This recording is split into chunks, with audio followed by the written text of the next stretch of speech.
nanti bulan kasih aku sekali aja nggak apa-apa lagi. Sengaja gak sih? Aku sering banget pakai mata mas.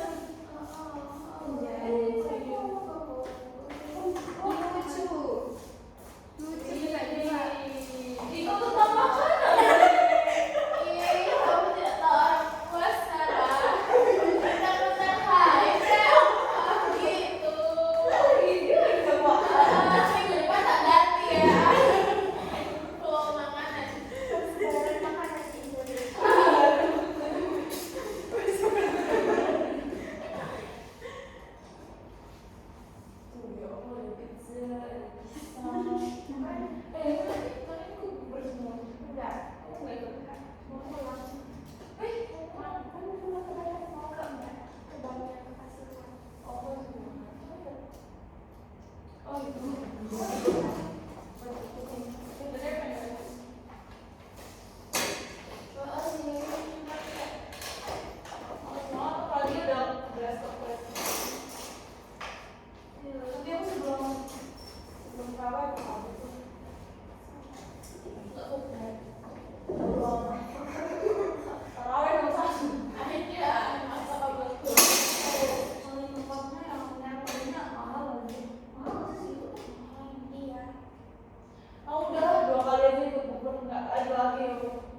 Assalamualaikum anak-anak. Waalaikumsalam. Bagaimana kabarnya hari ini? Masih semangat? Lapar Ibu. Nggak semangat. Udah bentar lagi kok kita buka. Oke, anak-anak, pada pertemuan sebelumnya Ibu telah menjelaskan ya materi terkait teks prosedur yang meliputi pengertian dan juga tujuan dari teks prosedur ini. Nah, sebelum Ibu lanjutkan, apakah dari kalian masih ada yang mengingat teks prosedur itu apa? Tidak, Bu. Oke, jadi teks prosedur itu merupakan teks langkah-langkah, teks yang berisikan langkah-langkah dan jadi teks prosedur itu merupakan teks yang memuat cara untuk melakukan sesuatu secara tepat berupa runtutan langkah-langkah sehingga mencapai tujuan yang diinginkan. Nah, selanjutnya Ibu ingin menjelaskan mengenai ciri-ciri dari teks prosedur. Ada yang tahu tidak ciri-ciri dari teks prosedur? Belum tahu, Bu. Oke, jadi Ibu akan jelaskan ya. Pertama itu ciri-ciri dari teks prosedur itu menggunakan pola kalimat perintah atau imperatif yang harus ditaati dalam pelaksanaan teks prosedur. Nah, kalimat perintah dan imperatif itu apa sih? Nah, kalimat perintah itu bertujuan untuk mengarahkan pembaca untuk melakukan sesuatu. Nah, contoh kalimat imperatif dalam teks prosedur itu contohnya siapkan bahan-bahan terlebih dahulu sebelum memulai memasak.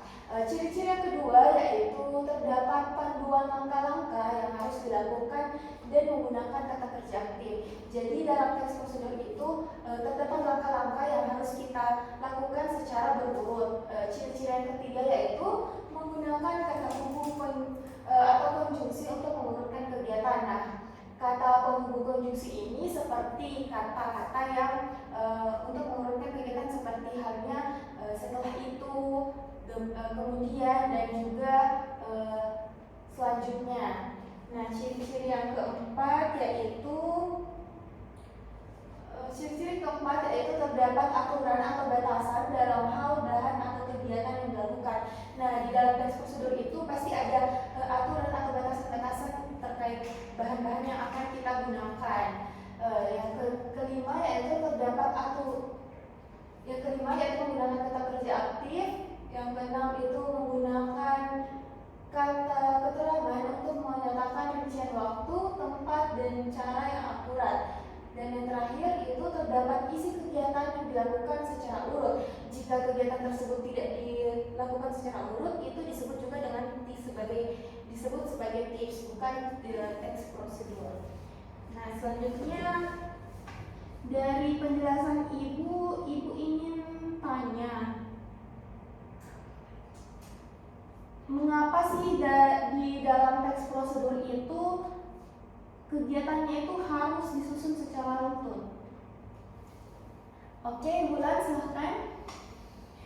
Jadi, kegiatan dalam teks prosedur harus disusun secara urut karena urutan yang jelas membantu pembaca untuk memahami langkah-langkah yang harus dilakukan secara sistematis dan efisien.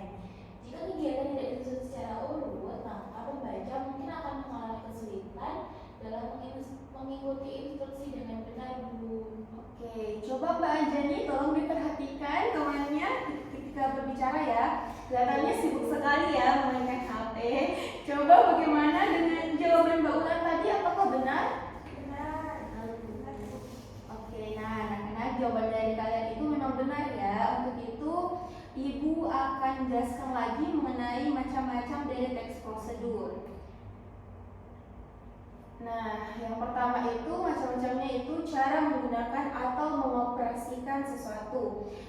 Cara menggunakan atau mengoperasikan sesuatu ini merupakan jenis teks prosedur yang menunjukkan cara atau langkah dalam menggunakan atau pengoperasian sesuatu. Contohnya, cara memainkan biola, cara mengoperasikan mesin cuci, dan juga cara menggunakan cat air. Macam-macam yang kedua, jenis teks prosedur yang kedua yaitu cara membuat sesuatu. Nah, sesuai dengan judulnya itu cara membuat sesuatu, teks prosedur ini menjelaskan langkah-langkah dalam membuat sesuatu, misalnya cara membuat es timun, cara membuat kue tart, dan cara membuat boneka dari kayu.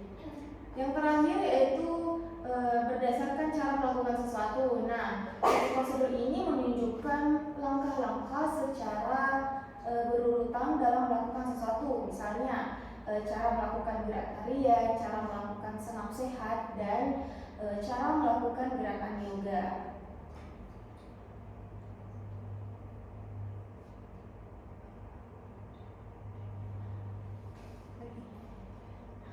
Oke, karena materi ciri-ciri dari teks prosedur dan macam-macam teks prosedur sudah selesai Ibu terangkan, maka kegiatan selanjutnya Ibu ingin kalian untuk menyimak lebih lanjut mengenai kaidah kebahasaan teks prosedur dan juga struktur dari teks prosedur.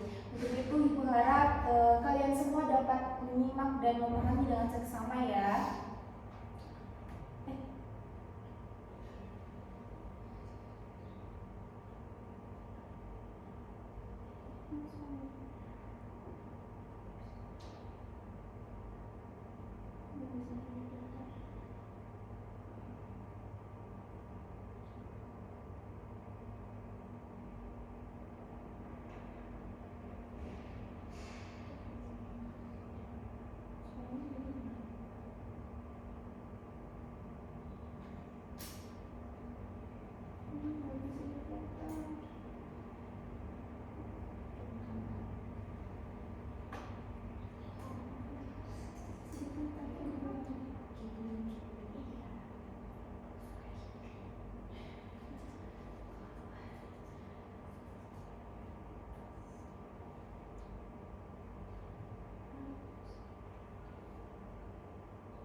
Untuk kulit kering dan sensitif, Aveeno Skin Relief Lotion.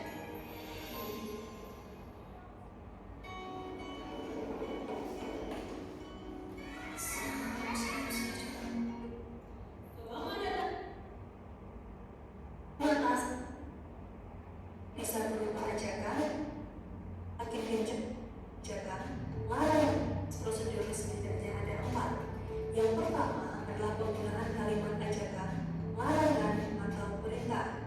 Dalam Selandia, memiliki 3 contoh kalimat. Yang pertama, pemerintah semakin gencar mengajak masyarakat hidup sehat. Ada kata kunci mengajak di sini, maka kalimat tersebut termasuk ajakan. Yang kedua, jangan terlalu banyak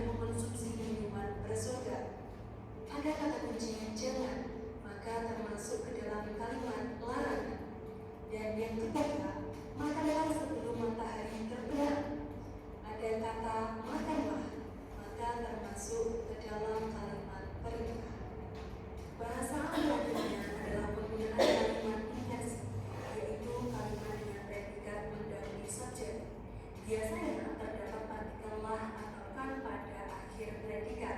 Contoh, ambillah 2 buah donat, ambillah termasuk predikat, dan 2 buah donat termasuk subjek.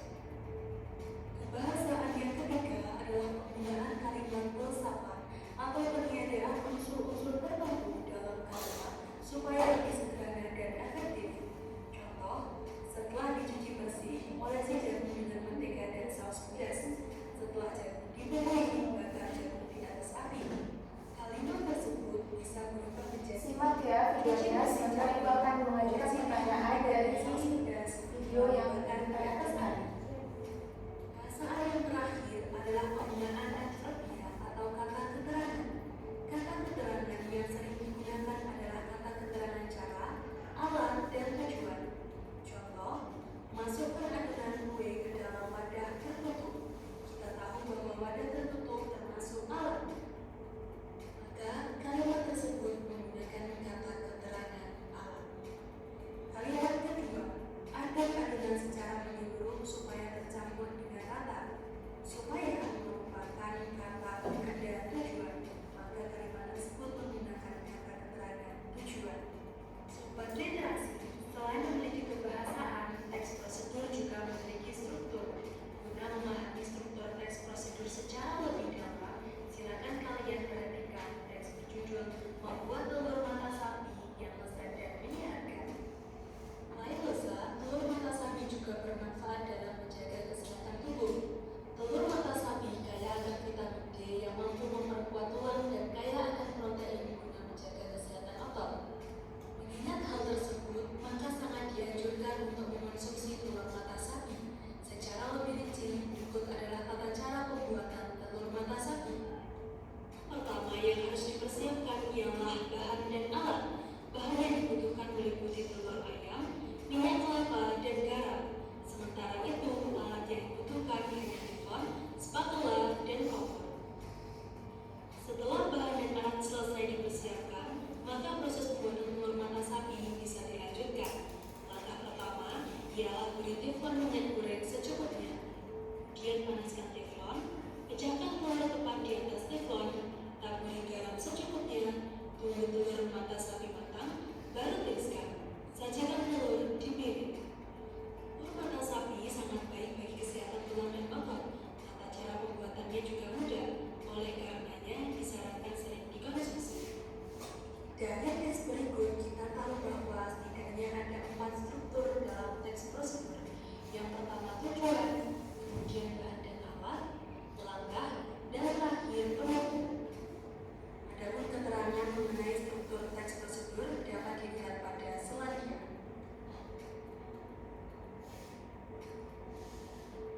Selamat, kalian telah mempelajari teks prosedur.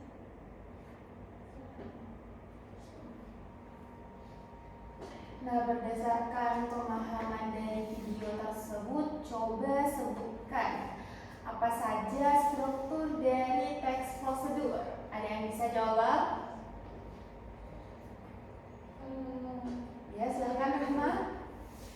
Kalau menurut apa yang terdapat dari video yang ditanyakan tadi, struktur penulisan di teks prosedur itu dibagi menjadi 4. Yang pertama itu ada tujuan, terus ada alat dan bahan, langkah-langkah, dan penutup. Oke, Rahma, tepat sekali ya jawabannya. Oke, selanjutnya setelah kalian memahami ciri-ciri macam-macam struktur dan juga kaidah kebahasaan dari teks prosedur, coba kalian kerjakan pertanyaan dari ibu ya di kertas. Untuk yang pertama itu soalnya, mengapa penting bagi sebuah teks prosedur untuk memiliki langkah-langkah yang terurut dengan baik? Yang kedua yaitu mengapa penggunaan kata kerja aktif penting dalam teks prosedur? kedua. Bagaimana? Ada yang dibingungkan? Belum ada ya.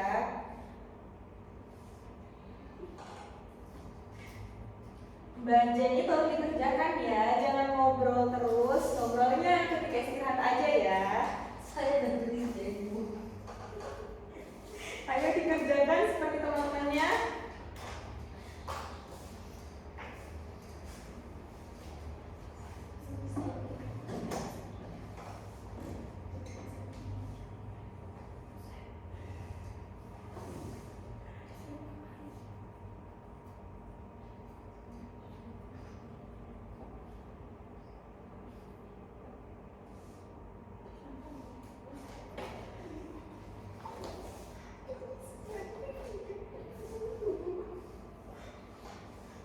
Oke, karena waktu pelajaran sudah habis,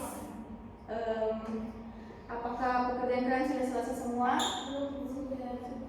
Oke, ada yang sudah ya. Oke, baik, bisa langsung maju dan dikumpulkan ke ibu ya. Oke, anak-anak, terima kasih atas partisipasinya pada pertemuan kali ini. Selama kegiatan pembelajaran